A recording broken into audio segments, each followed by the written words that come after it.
it. It's been a while, so I don't want to start repeating the same mistakes. Okay, it's sideways, not muted. Okay, good. All right, shalom and welcome. Let me close the doors as well. Yeah, Here, I'll close this one for you, Ben. good idea.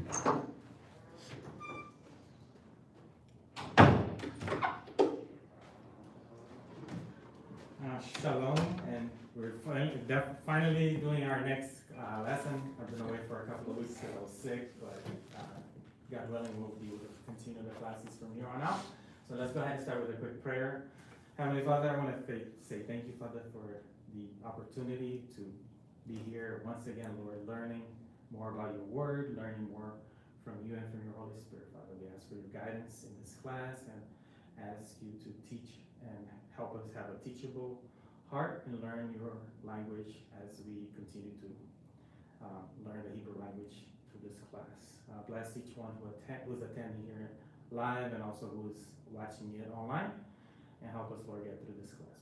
In the name of Jesus Christ, amen. Amen. All right, so we're doing lesson 7, and we're going to do the Vav, and the function of the Vav in the Hebrew language is conjunctions.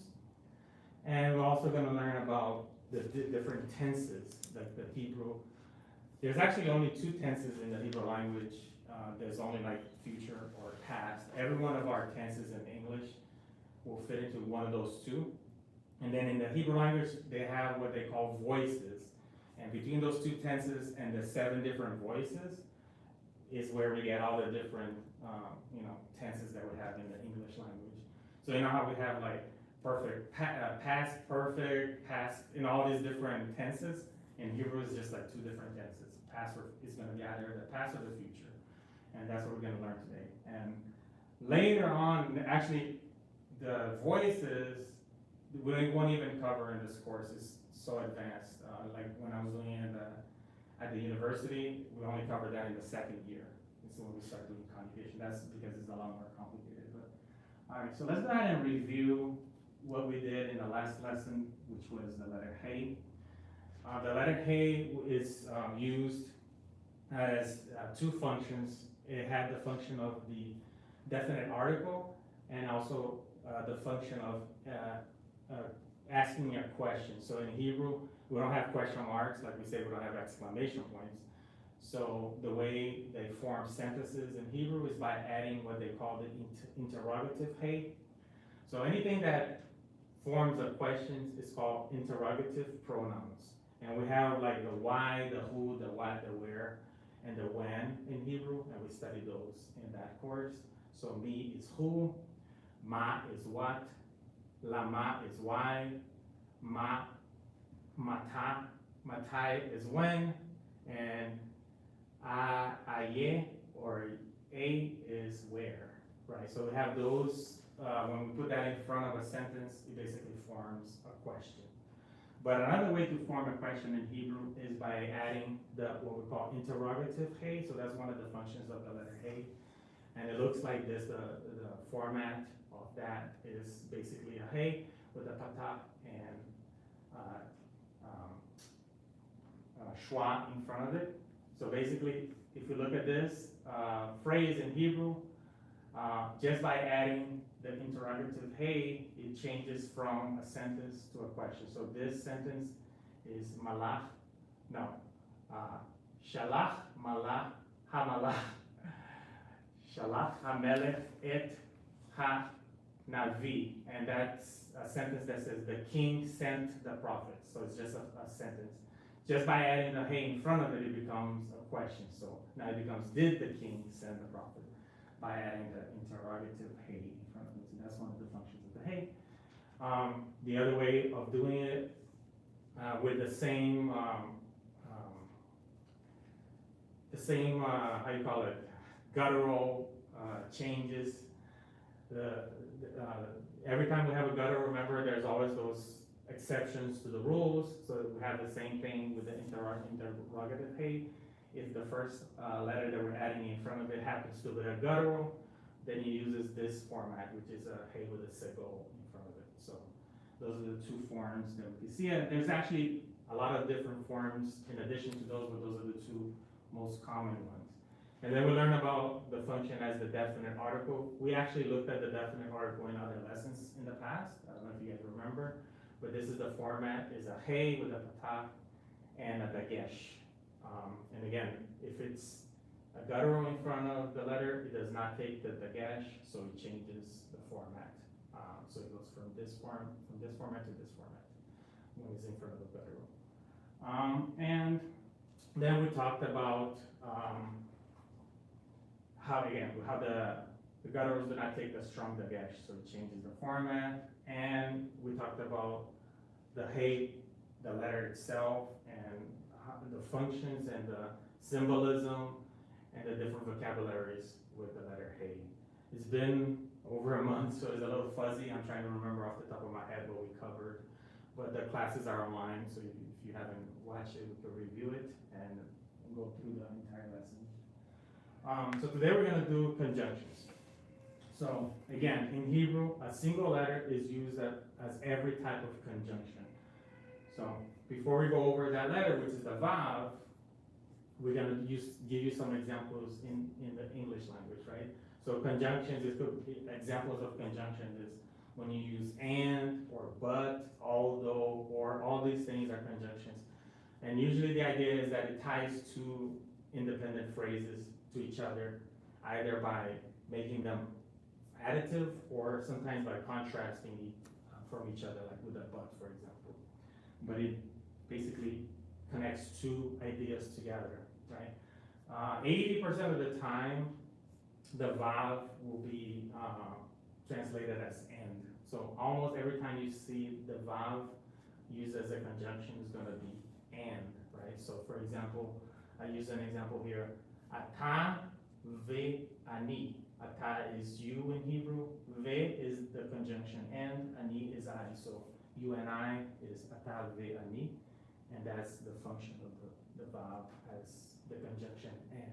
Right? So theoretically, I could have translated this you or I could have translated this you but I. All these conjunctions would still be the Vav, and it's based on the context, right? So depending on what the context is saying, you'd be able to identify what conjunction it is, but not, again, 80% of the time it's gonna be and especially in the first 5 books of the Bible that we call the Torah, or is basically the type of books are narrative books, which are telling history or storytelling, and most of the time that's going to be used as an and actually it's going to be used as the function of the tenses that we're going to cover a little bit later as well.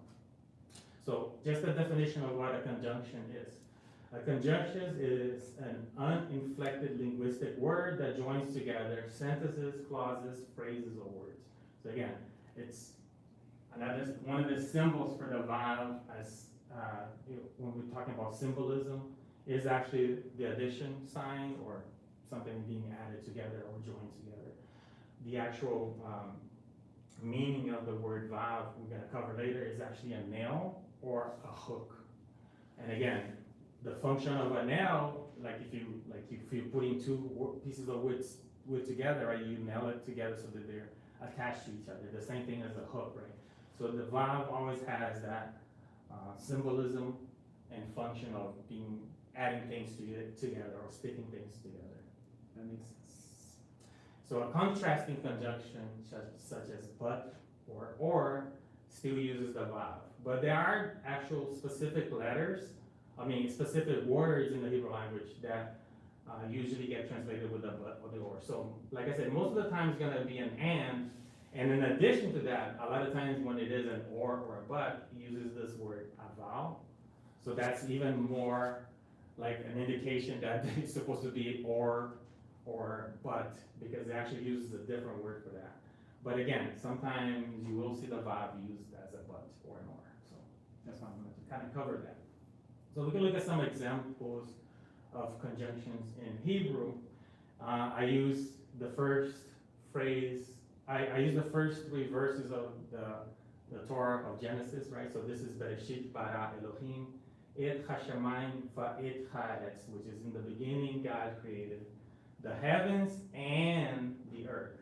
And the and here is being used with the aleph tav, with the DOM, the direct object marker that we covered, I think in lesson 2, I think, if I'm not mistaken, when we were studying the Aleph, right? Whenever there is a definite article in front of the subject, it's usually accompanied by this word that does not get translated. Remember we talked about how this also represents Jesus, the beginning and the end, the Aleph, the Tav. But this does not get translated, but you have to put that in front of anything that has a definite article in front of it. Otherwise, there's a confusion of what's the subject and what's the object, right? So this makes this the object of the sentence. So for example, the verb is created. For us to know what was created, we have to have the Aleph Tav in front of it. So what was created? The heavens and the earth, right? So here's one example of the Vav being used as and. And then the second phrase of the Hebrew Bible, I just used the first half of it. Va, hayta, hayta, tohu vavohu. And then ha'aretz, hayta, tohu vavohu. So here we have the and twice, and this is and the earth was empty and void. So here's another example, empty and void. And we can see already there's some different versions of the Vav being used as an and. We're gonna see different variations of the Vav, but again, it's still just being used as translated as and. So here's two different verbs being separated by and, empty and void. The earth was empty and void.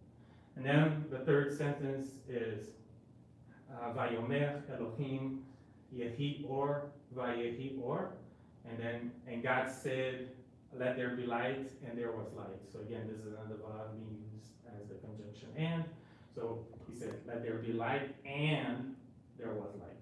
So here's 3 examples of the Vav being used. And again, just in the first 3 verses of Genesis, we saw what, 5 of these already. So that's what I was saying. It's going to be used a lot.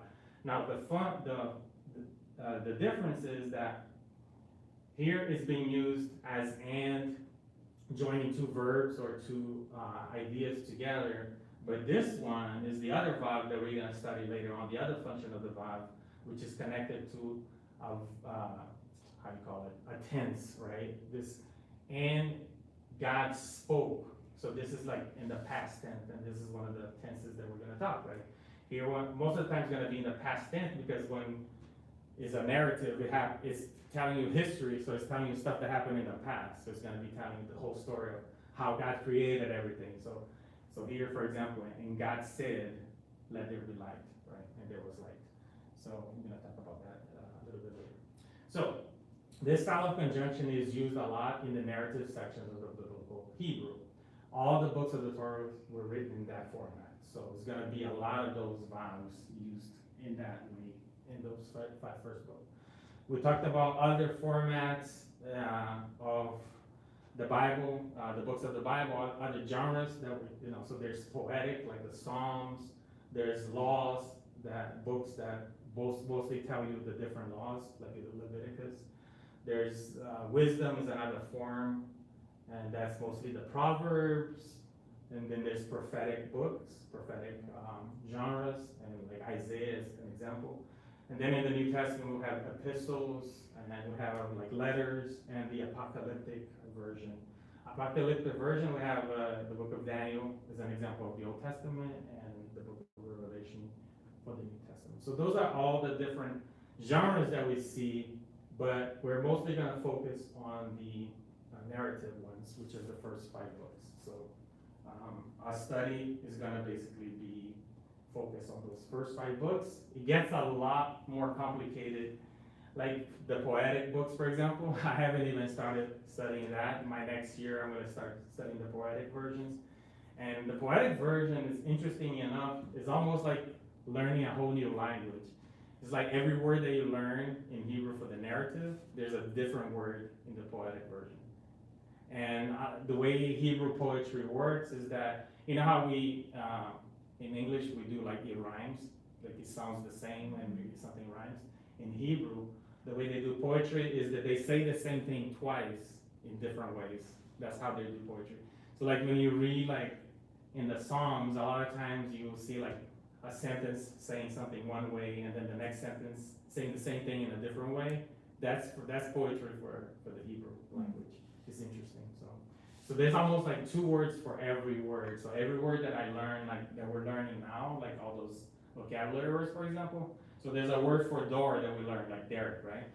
But when we come to the poetic, when we start studying the poetics, there's going to be another word that means door. So there's going to be like 2 words for almost every definition, and that's like way in the future. I even haven't gotten to that.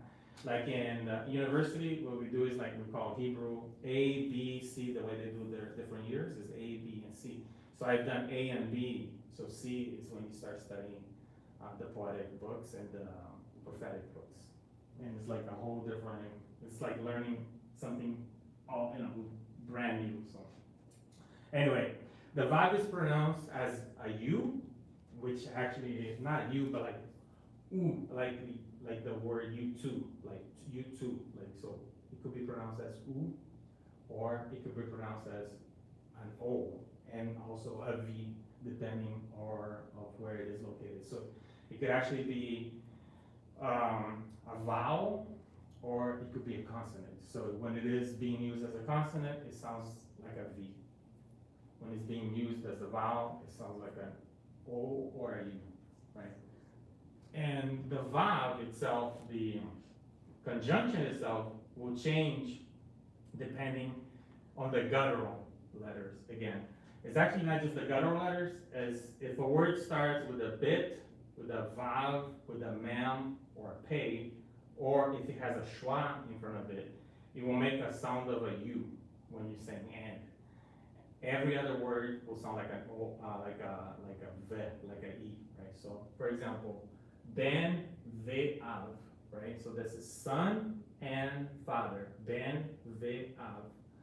But if you put the Vav in front of a letter, a word that starts with a bet, now you have a U sound. So it'll be av, u, ven.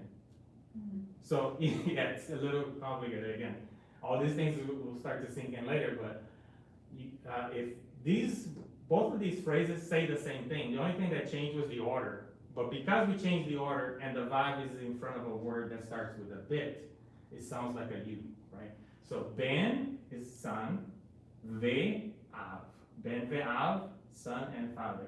But now, because of the order being changed and the Vav being in front of the bit, it has a sound of a U. So that would be av, u, ven. So again, most probably because the bit has a V sound. So there's different reasons for these rules, but you just have to remember, like if you have the Vav in front of a word that has one of these, that starts with one of these letters, you pronounce it as a U. And if it's every other place, you pronounce as an E. So ben ve'av, av uven. So anyway, just something to remember, because you're gonna see, especially like I said, when you start reading the Bible itself, you're gonna see a lot of times where the Vav is pronounced as a U, and that's the reason, that's the rule behind it. All right, and I see like the heads. Yeah, I see you guys, and this is one of the most complex letters. I think after we get past the Vav, they get a lot easier, and the lessons are gonna get shorter, and we'll be able to concentrate more on reading and remembering the rules. This is the hardest one. That's why I didn't want to start this class last week, because this is gonna be hard to cover the whole thing, even with the entire hour. And last week we had to cut it short because we had a guest, so I didn't want to do that class halfway. So anyway, so in the narrative Hebrew, there are only 2 real tenses. That's what I was talking about. They're usually called the perfect or simple past, and the reason it's called simple or perfect is because it's an action that ends. That's what, even in the English language, that's what it is. For example, I ate, I'm done, I'm not eating anymore, I ate is done, right? Or imperfect or progressive future, which is something that's still continuously happening. I'm going to give you guys examples for example. So the perfect past tense is to show something that an action that happened once, one action that happened before another action in the past. So, for example, she had finished her homework before she ate dinner. So like in the biblical Hebrew narrative, you're gonna see that a lot, right? You're gonna see an action happening before another action, before another action, before another action. Like an example that I could think of the top of my head is one of the books, even though it's a prophetic book, like the book, I think it's Jonah. It talks about like how he went down to Nineveh, then he went inside the boat, then he went into the bow of the boat, then he went to sleep. And that, in the Hebrew, it will be exactly like that, one action after another, until he finally gets to the last action, which is he went to sleep. So this example is actually something that happens a lot as you're reading the narrative books in the Hebrew. So another example is he had packed his luggage before he slept. So that's an example of a simple past tense, right? You have the perfect past and then the simple past. The perfect one is the one that he did before, and the simple one is the one that's done, right? Definite. So here's the two examples of the past tense that could happen in the Hebrew Bible. That's why I put them color coded, right? So the perfect past would be had packed, for example, and the simple past is he slept, which means he just did it once, it's done. And then the other one, and that type of tense is called the Qatal. And the Qatal is considered the perfect and simple past, and it means completed action or the portrayal of an action as a whole. So the example, and the reason, I don't know why they chose Qatal, and they even made like jokes in our class, right? Because like the teacher was like, the reason they chose the verb Qatal is because when they were learning the Hebrew, like I said, you're killing me. Because the verb Qatal means he killed. Qatal, that's the verb Qatal, and just means he killed. And the name of the verb, the name of the tense, helps you remember the pattern that goes underneath the letters. So remember we were talking about that, how every Hebrew word or root has 3 consonants, right? And underneath those consonants, we have different patterns. So even from like lesson 1, if you go back all the way back to lesson 1, when we're talking about the roots, the 3-letter roots, it always had this pattern underneath it. Remember me'at, like even all the patterns that we did had this verb, and I always said that was the 3rd person masculine singular. Remember, I always say, oh, this is the 3rd person masculine singular. So the root is always the 3rd person masculine singular of the past. So for example, Qatal is the verb he killed. So again, 3rd person masculine singular in the past. And this is the root. So it's the root.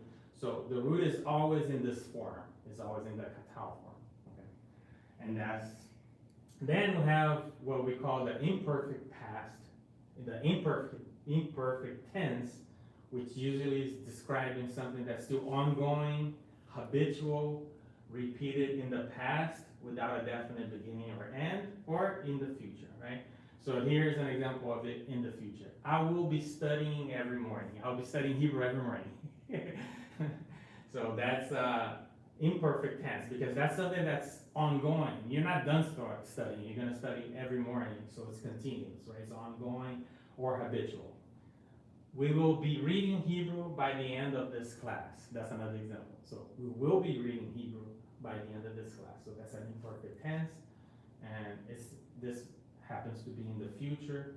And I'm using that on purpose because, like I said, the Qatal is always in the past, and it's going to be a perfect past or simple past. And the other form that we're going to study today involving the Vav, right, is what we call the Yiqtol. Yiqtol is used as imperfect future tense. And again, the way it sounds gives you the vowel patterns, right? So this is Yiqtol. Yiqtol. He will kill. He will kill. So it's in the future. It's still using that Qatal root, which is kill. And I don't know why they chose that verb. Again, the joke is that they're saying they're probably saying this is killing me with all these rules. So they kind of use that Qatal as that, like something to help you remember, and that's funny, right? Because it really is like there's so many rules and so many things that we're learning that people say, oh, this is killing me, you know, so Yiqtol. So, but just remember that what you actually, the way you pronounce the name of this form also gives you the vowel patterns. So Yiqtol has an I and an O and a schwa, right? So Yiqtol, he will kill. So the two, just to refresh, Qatal is he killed. It's a past tense and it's definite. It's a simple past. It's done. He did it one time. He killed. And then the future, he will kill. Yiqtol. All right. This is an example of a perfect past action or Qatal, right? So again, he ate his vegetables, and using the Bible is in the beginning God created. So bara here would be a Qatal type of verb. God created once. He created in the beginning. So that's a Qatal. And then an example of an imperfect future action or Yiqtol would be he will be eating his vegetables. And in the Bible I used all the nations will stream to it. And so this will stream to it. Va na haru. Va na haru. Venaharu. I'm sorry. Venaharu. He will stream. And that's an example of a future action or a Yiqtol type of verb. But this is actually conjugated differently. We're going to cover that. Now this is the part, and this part, I hate to say this because all this time I've been telling you, you don't have to memorize anything. Don't memorize anything, because you'll learn over time. However, this is the first time I'm going to tell you, this is something we need to memorize. This is something you need to learn and study, and it might take you a while. It took me 6 months, to be honest with you, because just repeating it over and over again and doing it with different roots is when I started learning these patterns. This is just something you have to learn to identify and memorize. And it always comes from the pronouns. So even the pronouns themselves, you probably need to learn and memorize. So for example, the pronoun I is ani, so that's considered the common singular pronoun. And then you actually have 4 types of you. You have the masculine singular you, ata. You have the masculine plural you, atem. You have the feminine singular you, at. And the feminine plural you is aten. So you have those 4 different types of you. So when you're conjugating a verb in Hebrew, when you get to the you part, you have to do it 4 times, and it depends if it's a male, female, singular, or plural. So you have to remember that. You have to kind of memorize that. The masculine singular is always the root. Remember, we talked about this. The root is always the Qatal masculine singular. So the pronoun for he is who. He is who, okay? And she is he. So again, it gets really confusing. But at the beginning, that drove me crazy when I was reading. I would be reading like, who Qatal, and I'll be like, is it asking a question about that? No, is he killed? Who Qatal? So it was really hard, and it takes a while for you to get used to it, but give yourself some grace and just try and remember it as you study, as you practice, right? And then they is him, that's masculine plural they. And then they have a feminine plural they, hen. And the way I remember feminine and masculine when it comes to the you and the they is that masculine always have the mem, which is m for masculine. So it ends with an m for masculine, and then the an is feminine. So I remember the m is always for masculine, so that means the an is always for feminine because it's the one that's not the m, right? So just by process of elimination. And then the Qatal pattern is something you also have to memorize. And it is based on the pronouns, right? So basically, it's almost as if you, in English, right? So I'm gonna use this example. We have something that would be common for us to understand in English to kind of try to make sense of this, right? You have you are, but you can also have your. And these 2 things mean the same thing, right? You are and your means the same thing. All we did was put 2 words together to give this one way of saying it, right? And in Hebrew is the same thing. you gotta think that if I wanted to say he killed, I could actually say, who Qatal, the Tav, and the Lamed, right? Yeah. Mhm. So I could actually say who Qatal, but nobody does that. Nobody does that. In Hebrew, they just basically combine the two. So in this case, because this is already the root, there was nothing combined. It's just Qatal. Then, Qatal. the masculine they killed, is that correct? Masculine, they killed. Which one? This one? Yeah. Yes. Well, it's not different from the feminine then? They Not killed? in, not in, yeah, exactly. Well, oh, Yeah. Right, exactly. That's on the That's why rest of them. you really have to memorize this, right? I try to put, I created this chart, I've never seen this chart before, but I created this chart based on the easiest way to help me remember. So for example, I took the pronouns and I took the parts of the pronouns that we combined with the verb, so you could identify it, right? So from the whole word ani, which is I, the only thing that got transposed over is these two letters, these two patterns, right? So I killed is Qatal T, Qatal T, Qatal T, I killed.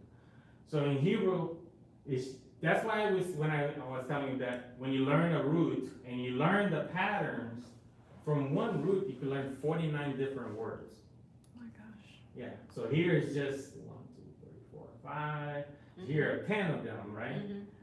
And then I'm gonna show you 10 more, so that's 20, but there's actually like 49 more because of the 7 voices that I was telling you, because there's also 7 voices.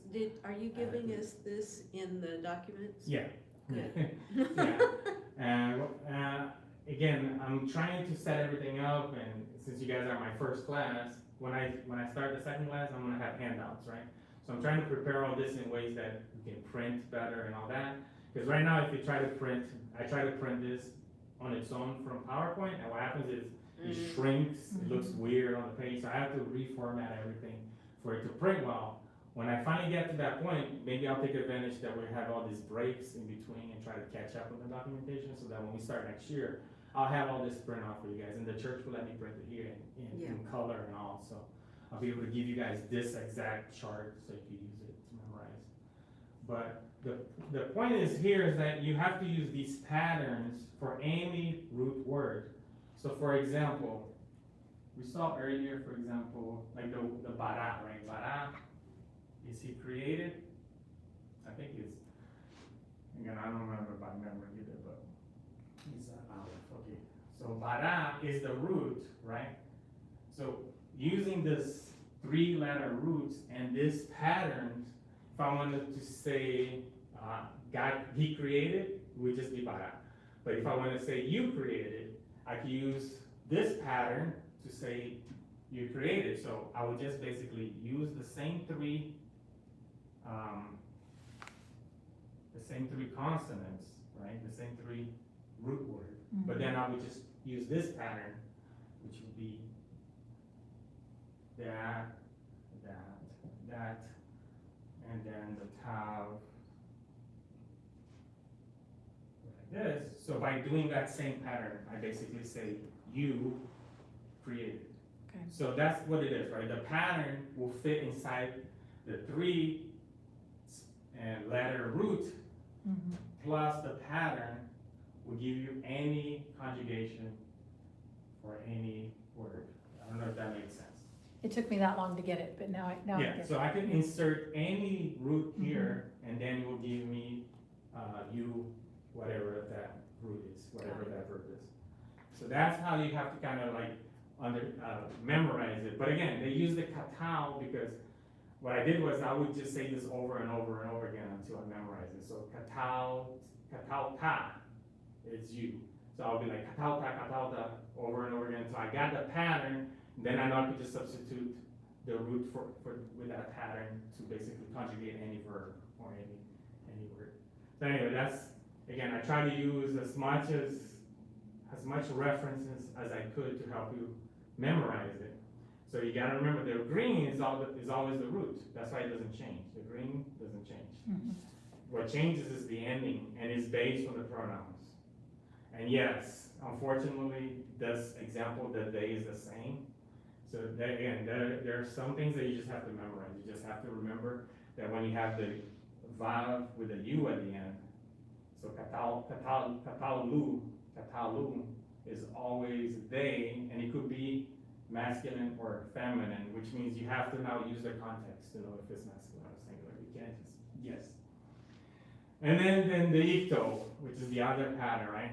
So the Yiqtol, the Qatal uses prefixes at the end. No, I'm sorry, suffixes at the end of the root. The Yiqtol uses prefixes and sometimes a combination of prefixes and suffixes. So the Yiqtol verb is the future, and again, Qatal is always the past.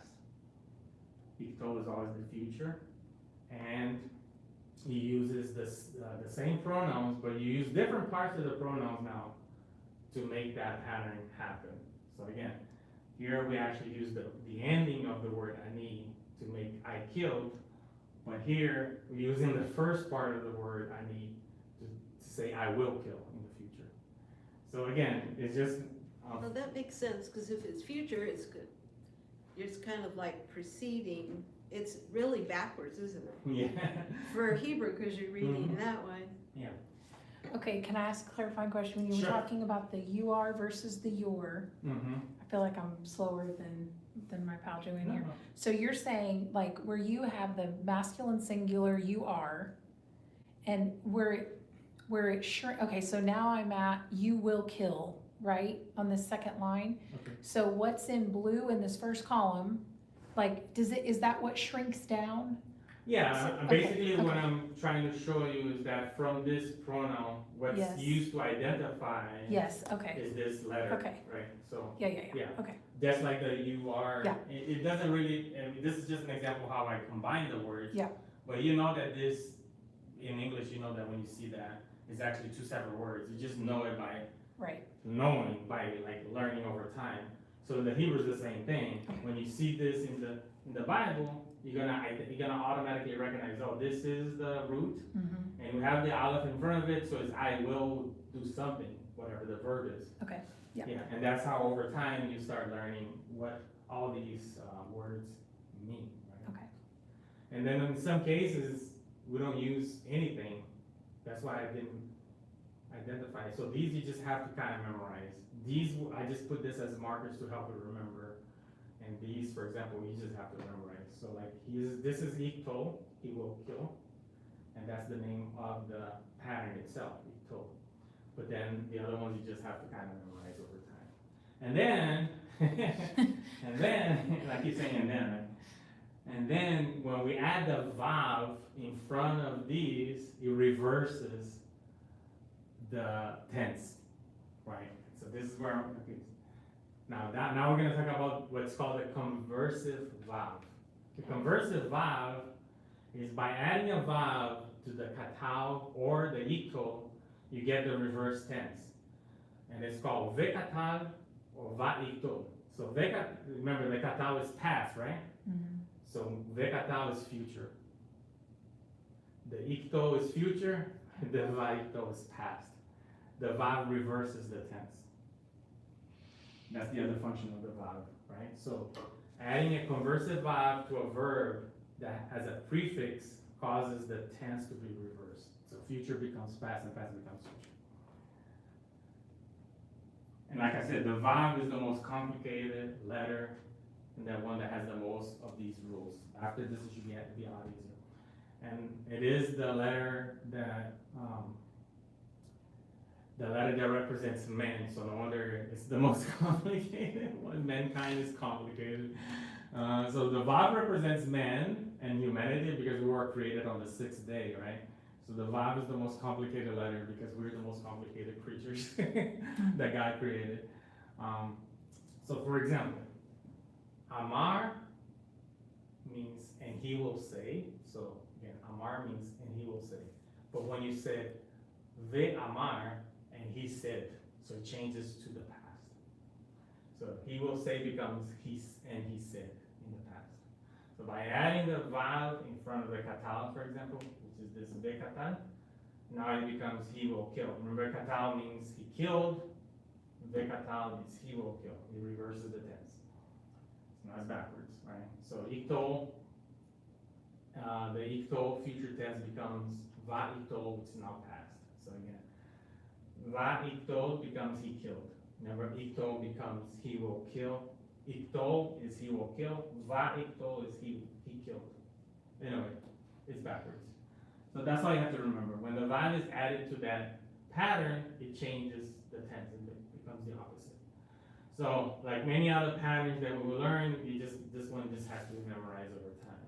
There's nothing, unfortunately, there's no shortcuts. It's just over time you're gonna have to memorize that. And to be honest, I still struggle sometimes with it because when I was like looking at it every day, I got really good at it, but because we don't use Hebrew every day in our day-to-day lives, so even now, sometimes when I look back at it again, I'm like, oh, what is it again? So I just refer back to the chart.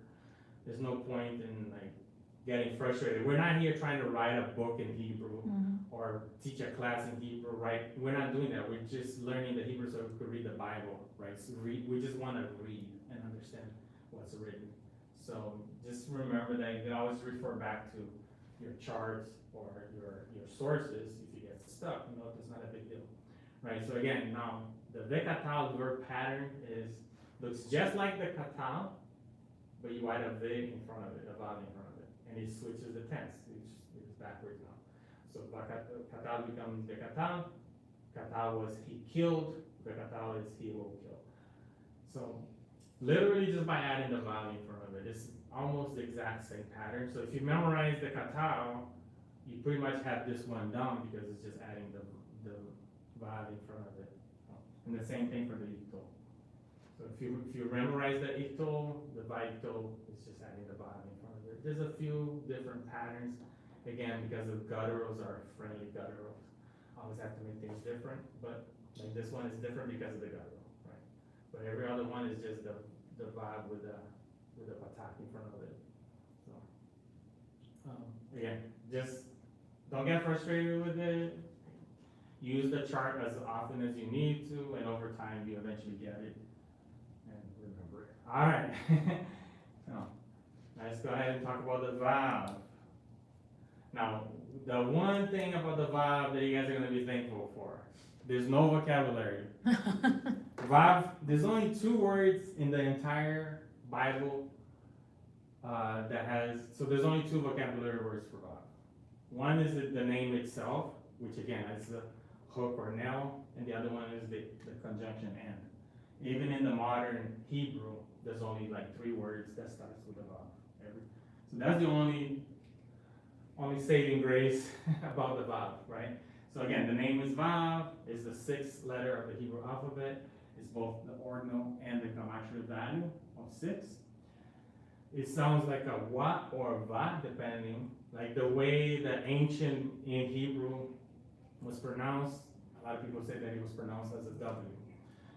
In the modern Hebrew, it's always going to be pronounced as a V or a Vav, right? So it used to be what like in way, and now it's V like in vase, or like a vase. It's a plosive letter, so it uses your lips. The meaning of the word is hook. Fun fact about the Vav, right? The modern word for Vav is nail. The ancient was a hook or a tent peg because it was what they used to pitch a tent, and it was also what they used to put the curtains in the tabernacle. They used a Vav as a hook.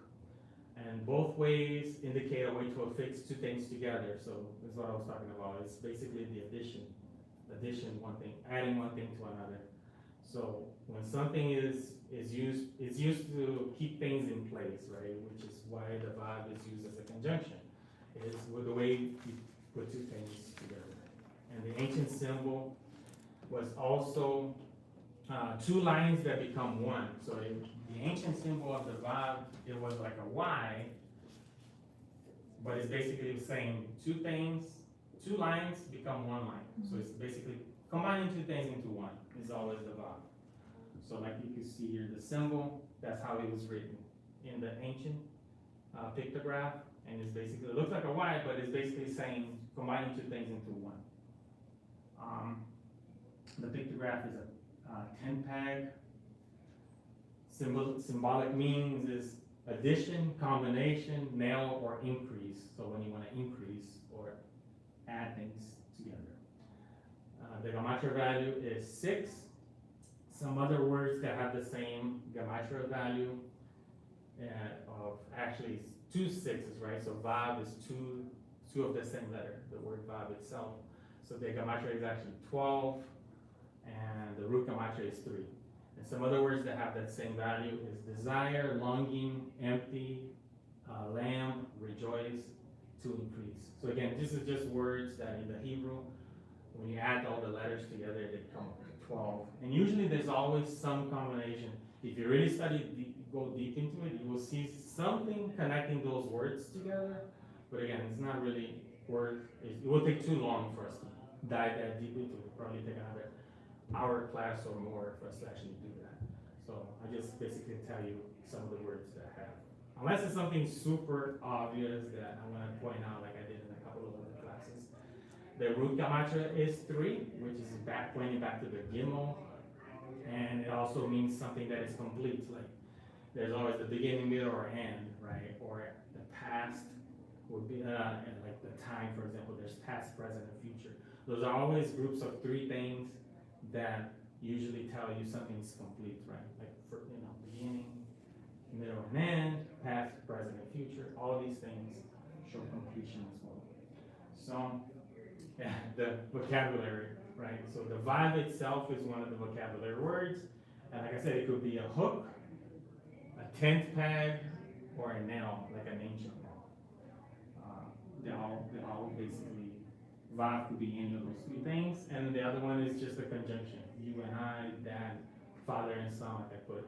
So that's it. Those are the only 2 words in Hebrew that has the Vav. So that's the vocabulary for the Vav. That's the saving grace. Even in the modern Hebrew, there's only 3 words that starts with the Vav.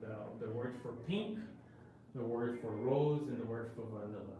And they're basically just because they're like modern words. So like for example, there are words for like jeans, computers, and all that. And all they do is use the phonetic way of translating those words. So for example, there's not really a word for jeans, but the way they do it is phonetically use the letters that makes the sound jeans. So like for example, if you want to say pizza in Hebrew, it's pizza. But it's just written with the word, with the Hebrew alphabet. But when you read it, you're still gonna say pizza. So like vanilla is just vanilla, and that's why it starts with the Vav. So anyway, homework is the same stuff as usual, right? Let's continue to practice. Review the vocabulary words as much as you can.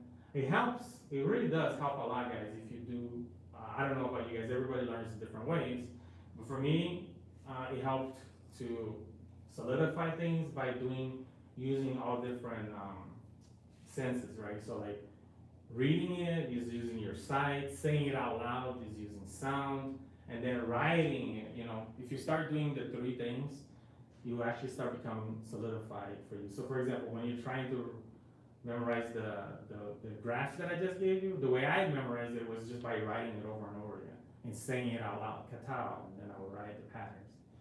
So for me, that helped a lot. So I don't know, use whatever works for you. Everybody's different, but repetition is definitely gonna be what's gonna get you there. Whether it's watching the videos again, writing them over and over again. Yeah, I was actually practicing Hebrew calligraphy while at the same time, because since I was learning, I just dove in and I wanted to learn everything.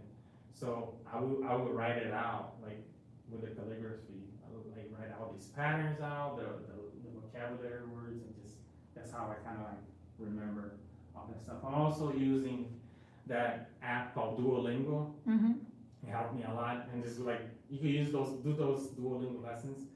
Like 5 to 10 minutes, you finish a lesson. But just because I do that every morning, and I start my day using doing those lessons, it just helps you over time. Otherwise, I mean, if you don't put the effort in, it's gonna be almost impossible. As you can see, there's a lot of rules and a lot of things that we're learning every week, so if we don't put some effort into it, we're gonna forget, basically, so. Anyway, now also complementary lessons, right? So I suggested you guys do some of those classes from this YouTube channel called Aleph with Vav. They're so good in teaching Hebrew, and they're teaching biblical Hebrew. And she does it in a classroom setting. Like, she does not speak one word in English, right? It's almost as if you're going to class in Israel, right? When you move to Israel, they put you, a lot of times when you're doing the pilgrimage and people that want to return to Israel to live there, they're put into what's called a kibbutz, which is basically like these little villages, like this commune where everybody lives together for 6 months. And when you get into that kibbutz, nobody speaks anything but Hebrew. So you immediately get immersed into the culture, and if you want to eat, if you want to drink, you have to start learning and talking or communicating somehow. But they put you there for 6 months, and you get out of there fluent in Hebrew, because that's the best way to learn, Unfortunately, we don't have that here, right? Like I said, I don't use Hebrew every day, so you have to do it on your own. But my point is that she teaches the Hebrew in that style. Like, she has a classroom full of kids, and she's telling the kid to close the door, get up, stand up, and she's doing all that in Hebrew. So it's fun how much you actually start to absorb it that way too. So it's different ways of learning. So I think you guys would enjoy her classes, right? All right, so we'll continue next week. Let's talk about the spiritual part of this. I don't know how much time do I have left, because like I said, there was so much. 5-6 minutes. All right, I'll cover as much as I can. All right, so the spiritual principles, the 6 is the number of humanity, and the reason is because God created man on the 6th day. We see that in Genesis 1, verse 26. And also it talks about how, remember I was telling you that the Vav also represents increase or addition, right? So using that same principle, we see that God told man and women to be fruitful and multiply. That was the first command that God gave to men and women after he created them and gave them the garden. So both of those things are tied to the letter Vav. Another thing that I saw, again, everything I'm teaching is directly from Genesis. That's why I think Genesis fascinating. It became my favorite book. Because God says, let us make mankind in our image and in our likeness. And there's this study, recent scientific study they have done when they were studying the human DNA, which is what they call the code of life or the language of life. They started seeing this pattern on the proteins. So like when DNA, as you know, it's like double helix like that, and it has these bridges. Mm-hmm. And they started noticing that between each one of the places where the DNA twists, there were like 5 bridges, then 6 bridges, and they started seeing this pattern, which was 10, 5, 6, 5 in the DNA, and they couldn't figure out what that was. And then one day, one of the scientists that speaks Hebrew, he saw that pattern and he immediately recognized that it was basically God's signature in our DNA, right? So even when you look at the name of God in Hebrew, Yod-Heh-Vav-Heh, you can see almost like a little person in his name, like the head, the arms, the torso, and the legs. So even in his name, you see the image of man, right? But in the DNA itself, you could look at the study later. Is this Dr. Rubinstein? You could look it up later. In 1986, which is pretty recent, they noticed that pattern in the DNA.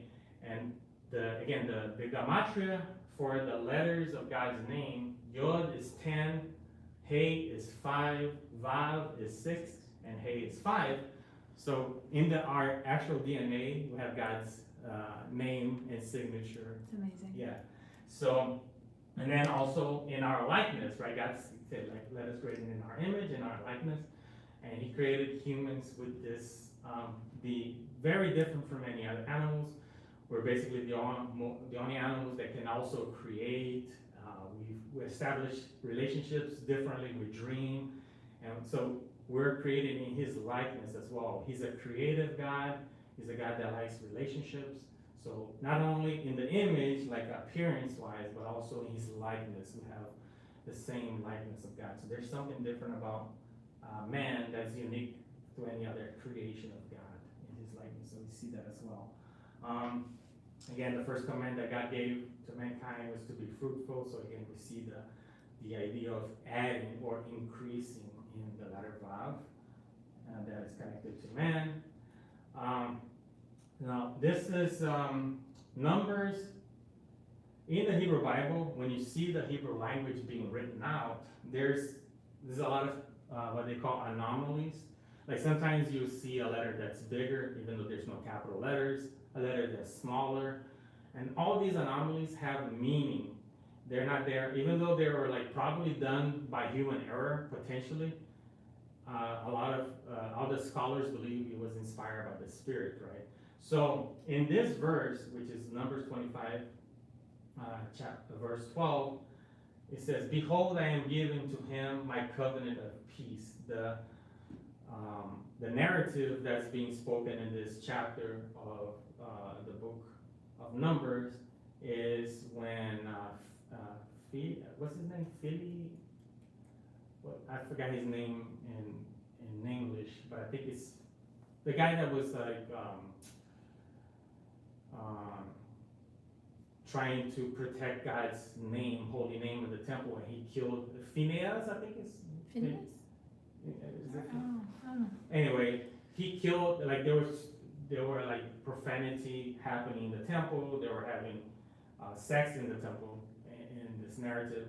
So Phineas went and killed them with the spear and killed the two people that were having fornication in the temple because he was protecting God's holiness. And even though he killed two people in the temple, God didn't correct them. Instead, he actually blessed them and said that he's giving him a covenant of peace. But the interesting thing is that the word peace in this verse is written like this, shalom. But if you can see, the Vav was broken in two. It's what they call the broken Vav, right? So the Vav is normally written like this, but as you can see, he wrote it broken, like with the space in between. Again, showing that, like the spear that killed the two people and broke them in half. But even though it was written like that, and whenever the scribes are copying, they always make it with that same anomaly, because they believe that everything happened for a reason. Now, the Vav, like I said, it represents mankind, but it also represents a righteous man, an upright man. And in this narrative, his name is Phineas. He was a righteous man who runs the spears through Israelite, and I think he was a Moabite. They were defiling the temple. They were having fornication in the temple. And instead of God punishing him, God gives them a promise of peace, or in Hebrew means fullness, right, completeness. And it's telling us that we should have zeal for God's words and God's rules. So when we have zeal for him, for his word and his temple and his holiness, he will always bless us. But the interesting thing about that broken Vav, right, is that it's actually a symbol of Jesus.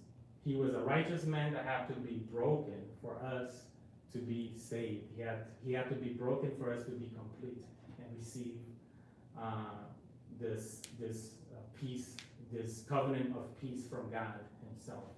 But then we see this parallel verse in John chapter 2, where Jesus overturns the tables of the money changers in the temple because they were defiling the temple. And then the disciples remember that it has connection to zeal. So even in that verse, you see that they remember Psalm 69 verse 9 that talks about his zeal for God's house will consume the Messiah. So they make that connection to the Messiah. And so on a deeper level, right, we see that for God to give that same covenant of peace to mankind, to all of us, he had to break a righteous man. He had to punish Jesus and break Jesus as a righteous man for us to be able to receive that covenant of peace. So there's that connection as well. And then the last thing that I want to talk about is that the mark of the beast, right, that's spoken about in Revelation, is actually supposed to be 3-letter vowels. So when he talks about that, they will put a mark on our forehead or on our forehead or on our right hand. He's talking about putting a mark, and that mark is supposed to be the 666, so it's supposed to be like 3 vowels, right? But the interesting thing that I wanted to bring out there is that even though we associate the number 666 to evil, it actually means the completion of man, like a complete man. So basically, it's basically the laws of the Antichrist replacing God's laws. So basically, it's the complete replacement of God's laws with the laws of man, right? And I talked about this as well in a previous class, that the enemy doesn't create anything, he just copies, right? Because we see the same mark, and we see the same type of mark coming directly from God's authority. And we see that in Exodus chapter 13, verse 9, Deuteronomy 11:18, Ezekiel 9:4, Revelation.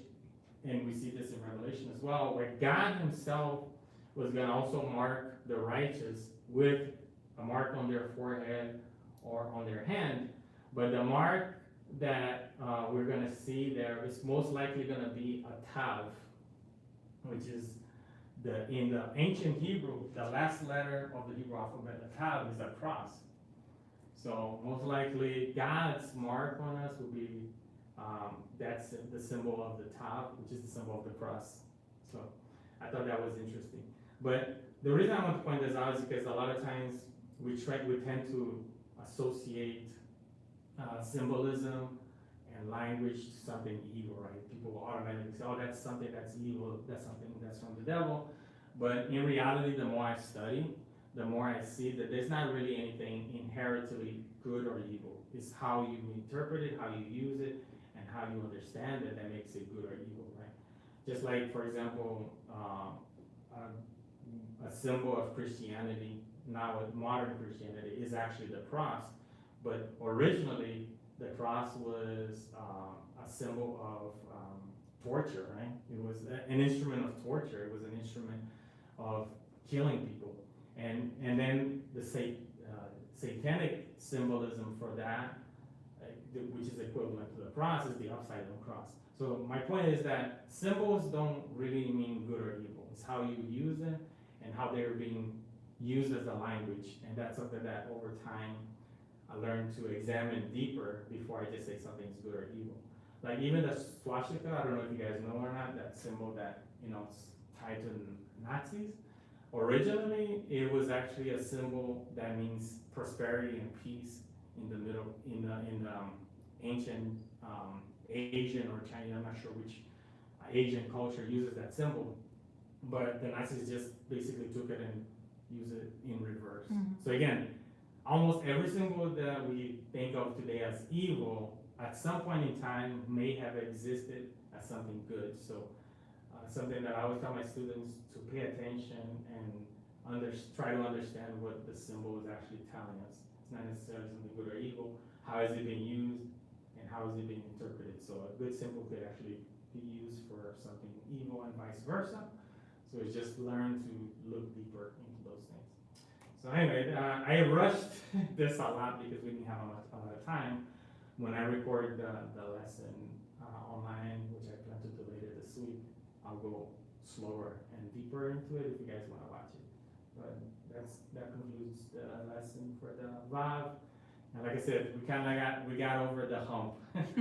Now, like the next, whatever, like how many letters we got, like 18 letters or whatever is left, I'll probably be able to cover them in like half an hour, and the rest we could just talk about spiritual stuff and maybe read and try to go over the stuff that we already learned and try to remember it. In other words, review a lot so that we could start putting this stuff to memory. The Vav was the most difficult one. So that's it. Thank you guys for coming. Thanks, man. And let's go ahead and conclude. We could say a prayer if you guys want to. But I don't want to keep you guys. And I also have to pick up my daughter as well. So It's interesting in Revelation